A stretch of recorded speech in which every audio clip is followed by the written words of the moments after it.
네, 오후장도 이분과 함께 럭키한 전략 세워보겠습니다. 이 시간 MTNW 김도영 어드바이저와 함께 할게요. 의원님 안녕하세요. 네, 안녕하십니까? 네, 반갑습니다. 연휴 전에 코스피는 사상 최고치를 경신을 했습니다. 이렇게 기분 좋은 흐름이 이어지고 있는데요. 자, 어제도 오늘도 반도체 시세가 이어지고 있습니다. 특히나 오늘 오픈 AI 동맹 소식에 반도체 투톱의 초강세 흐름이 이어지고 있는데요. 자, 위원님의 전략이었던 SK하이닉스 사상 최고치를 경신했습니다. 이 반도체 빅사이클에 지금이라도 탑승을 해야 되는지 궁금하고요. 이제 연결고리를 같이 하는 이 전력기기 보겠습니다. 이 반도체 에너지 쇼티지 현상의 전력기기 시세도 꾸준히 이어지고 있죠. 자, 위원님의 전략이었던 HD 현대일렉트릭 신고가를 경신했습니다. 자, 연휴 이후의 전략 한번 들어볼까요? 네, 오늘 시장은 뭐 반도체로 시작해서 반도체가 하드캐리. 특히 이제 삼성전자랑 SK하이닉스가 전체 시장 지금 2.8% 정도 상승을 하는데 2.3% 정도의 상승에 기여를 하고 있다라고 보시면 될 것 같아요. 한마디로 대부분의 자금이 삼성전자랑 SK하이닉스로 유입되고 있다라고 하는 점.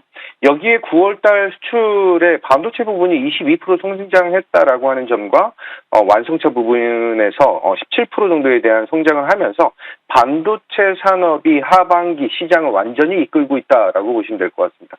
뭐 오늘 하루 종일 듣지 않으셨을까 싶어요.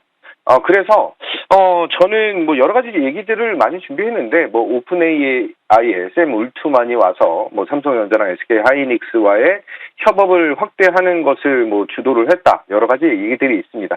오늘 뭐 한 이곳저곳에서 다 들으셨을 테니, 종목으로 좀 말씀을 좀 드릴게요. SK하이닉스 차트를 보면서 말씀드리면, 8월 28일 날 제가 여의도 클래스를 통해서 26만 원대에 추천을 드린 종목이죠. 시장의 대장주의 공략이 정확하게 들어맞았다라고 보시면 될 것 같습니다. 26만 원 구간에서 1차 목표 가격을 30만 원, 그리고 2차 목표 가격을 39만 원을 제시를 해드렸는데 이 시총 상위 종목, 지금 현재 SK하이닉스의 시총이 아직 300조가 되지 않는 그런 상황이죠. 매출이 연간으로 88조 원을 기록을 하고 있고, 영업이익적으로도 30조가 넘는 그런 흐름을 보여줄 수 있다라는 걸 감안한다면, 현재, 올해, 전체 실적을 보게 된다라고 한다면, 매출은 삼성전자가 더 뛰어날 것이고, SK하이닉스가 적겠지만, 영업이익 기준으로 보게 된다라고 한다면, SK하이닉스가 삼성전자보다 더 많이 나올 것으로 저는 판단을 하고 있다라고 보시면 될 것 같아요. 2차 목표 가격 39만 원 돌파가 나타나고 오늘 40만 원까지 나타났는데 삼성전자의 9만 원 돌파 이슈와 SK하이닉스 40만 원 돌파에 대한 것을 통해서 우리가 지금 집중해야 되는 것은 어찌됐든 대장주 SK하이닉스의 움직임이 시장 지수적인 측면의 움직임까지 포함될 수밖에 없다. 라고 보셔야 될 것 같습니다. 특히 이제 M15X 공장, 청주 공장과 용인 클러스터에 대한 증설을 통해서 캐파에 대한 확대가 나타날 것인데, 이번 샘 울트만이 요청했던 그 물량 자체가 증설이 반드시 필요한 정도의 수준이다라고 본다면, 이제 반도체 섹터 안에서는 생산에 대한 증대도 있겠지만 수율 전쟁이 시작될 수밖에 없는 상황이다라고 보시면 될 것 같아요. 따라서 지금 현재 HBM이든 DRAM이든 낸드든 간에 수율적으로 삼성전자보다 우위에 있는 SK하이닉스를 탑픽으로 다시 한번 제시를 해드리고요. 목표 가격을 39만 원에서 54만 원으로 상향하면서 시총적인 측면 400조 가까이 좀 부여를 해도 되지 않을까라고 보고 있습니다. 물론 한 번에 가지 않을 것이고요. 조금 어느 정도 변동성이 있겠지만 그 흐름을 감안한다면 추가적인 반도체 소부장 안에서 탄력적으로 SK하이닉스보다 좀 더 뛰어나게 나타날 수 있는 그런 종목들이 대거 나타나지 않을까라고 말씀드리겠습니다. 다시 한번 2차 목표가 돌파 축하드리고요. 이제 추석 연휴 이후의 움직임에 우리는 조금 더 주목하시자라고 말씀드리겠습니다. 이를 통해서 오전에 반도체 섹터의 상승, 그를 통해 국내외 데이터 센터에 대한 확대가 나타날 수밖에 없는 그런 상황이죠.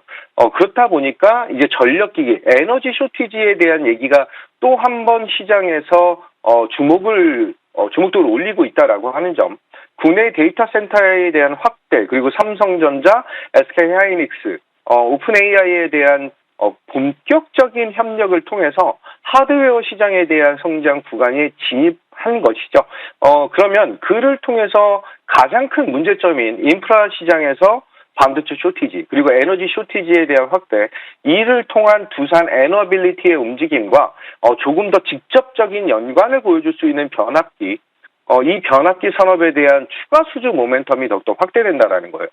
중요한 것은 글로벌 변압기 리드 타임이 3에서 4년 정도 시간이 걸리는 것에 비해서 국내 변압기 기업들의 리드 타임은 2년 정도 수준이다라고 본다면 굉장히 경쟁력 있는 모멘텀을 가지고 있다라고 보시면 될 것 같아요.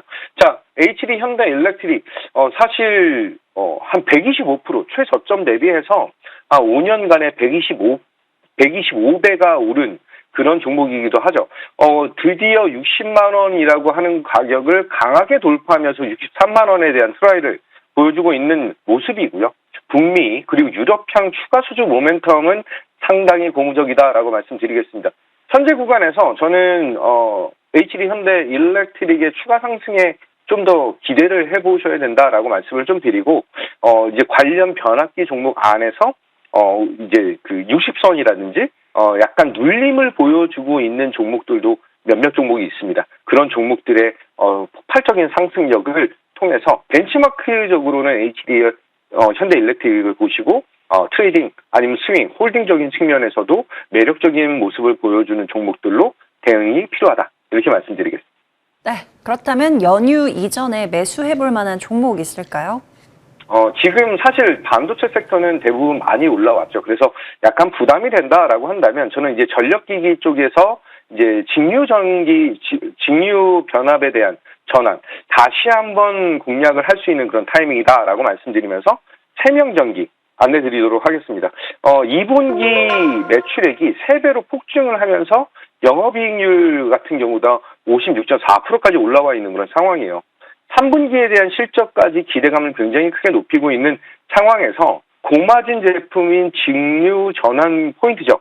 HVDC가 2분기에 90억 정도에 대한 매출 인식을 보여줬는데 이제 향후 직류 발전에 대한 확대를 통해서 이 고마진 제품의 판매가 더욱더 확대될 수밖에 없다라고 보시면 될 것 같습니다. 자, 차트를 보면서 말씀드리면 이전에 세명전기 제가 8월 달에 공략을 하면서 이제 그 강력한 상승력이 나타났었어요. 그런데 이제 9월 달에 이 상승폭을 반납했는데 지금 현재 구간에서 3분기 실적에 대한 기대감까지 높인다라고 한다면 충분히 우리는 재진입을 할 수 있는 그런 구간이다라고 볼 수가 있습니다. 한 9,500원 정도 수준에서는 충분히 매수가 가능한 종목이다라고 말씀드리고 1차 목표 가격은 전 고점 언저리 있는 13,000원을 안내 드리고요. 손절 라인은 8,100원 잡으면서 최장기 이평선 중 하나인 120일 이평선 지지역으로 확인하겠다. 이렇게 말씀드리겠습니다. 네, 오늘 오전 럭키세븐 전략은 3명 전기 받아보겠습니다. 9,500원 부근 매수 단가 말씀 주셨고요. 목표가 손절가 체크해 보시길 바라겠습니다. 자, 위원님 전략들 볼까요? TLB 볼게요. 지난 7월 4일 전략이었죠. 이 신고가 행진 속에서 상향 주셨던 목표가를 연일 달성하고 있습니다. 추가로 얼마까지 더 보시는지 여쭤보도록 하고요. 저희 펜테론 볼게요. 9월 1일 전략이었죠. 역시나 이 종목도 신고가입니다. 자, 다음 목표가였던 26,000원까지 홀딩해 볼까요? 네, TLB 7월 달 들어와서 7월 초반에 안내드렸던 종목인데 벌써 2만 원대 중반에서부터 시작한 것이 이제 6만 5천 원을 돌파를 하고 있는 모습입니다. 목표가 6만 5천 원까지 또 한 번 돌파가 나타나면서 추가 상승이 나타나고 있죠. 175% 정도에 대한 강한 상승을 보여주고 있는데 이 D램과 낸드 시장에 대한 폭발적인 쇼티지, 여기에 생산 가동과 수율에 대한 문제점을 해결하는 것, 한마디로 물량에 대한 증대가 나타난다라고 본다면 기판 산업에 대한 성장, 여기에 소캔까지 연결고리를 보여주고 있다라고 보시면 될 것 같습니다. 지금 현재 이격은 좀 벌어져 있는 그런 구간이에요. SK하이닉스랑 삼성전자의 추가 상승에 좀 더 집중되어 있는 시장이다라고 한다면 저는 추가 오버슈팅까지 감안해서 목표 가격을 72,000원으로 상향을 해드리고요. 지금은 단기적인 트레이딩 구간보다는 보유자분들에게 안내를 드리는 목표 가격이다라고 말씀드리고 반도체 섹터 안에서 아직 올라가지 않은, 그리고 이 다음 타겟을 준비하고 있는 수요일 관련된 종목들에게 우리는 집중도를 좀 더 높이자라고 말씀드리면서 보유자분들은 조금 더 즐기는 시간을 가지시자라고 말씀드리겠습니다. 두 번째 펜트론 같은 경우는 아까 방금 전에 말씀드렸던 이제 수율 관련된 부분이에요. SK 하이닉스랑 삼성전자의 물량을 펜트론의 장비를 통해서 검사를 진행한다라고 보시면 될 것 같습니다. 따라서 현재 구간에서 특히 삼성전자의 수율을 확보할 수 있는 절호의 타이밍이다라고 본다면 지금 현재 구간은 굉장히 신고가에 대한 랠리가 지속적으로 이어질 가능성에 무게를 두셔야 된다라고 말씀드리고, 이쪽 관련된 이슈까지 수율 관련된 이슈까지 감안한다면 저는 충분히 26,000원 돌파까지도 기대감을 굉장히 크게 보여줄 수밖에 없다라고 말씀드리겠습니다. 이쪽 양시장 삼성전자나 SK 하이닉스 모두에게 러브콜을 받고 있는 그런 구간이기 때문에 좀 더 기대감을 높이시고요. 중요한 건 지금 반도체 섹터에 어떤 종목에 투자할 것인지, 고점 플레이를 할 것인지, 이제 그 다음 타겟을 잡을 것인지에 대한 전략이 중요하다라고 말씀드리고, 관련된 내용, 럭키세븐에 대한 전략 궁금하신 분들은 지금 QR코드 찍고 김도영의 소통창구 입장하시면 되시겠다, 이렇게 말씀드리겠습니다. 네, TLB는 보유자의 영역에서 72,000원까지 극대화해보도록 하고요. 펜트론은 26,000원 돌파도 기대해보도록 하겠습니다. 네, 지금까지 MTNW 김도영 어드바이저와 함께했습니다. 말씀 고맙습니다. 감사합니다.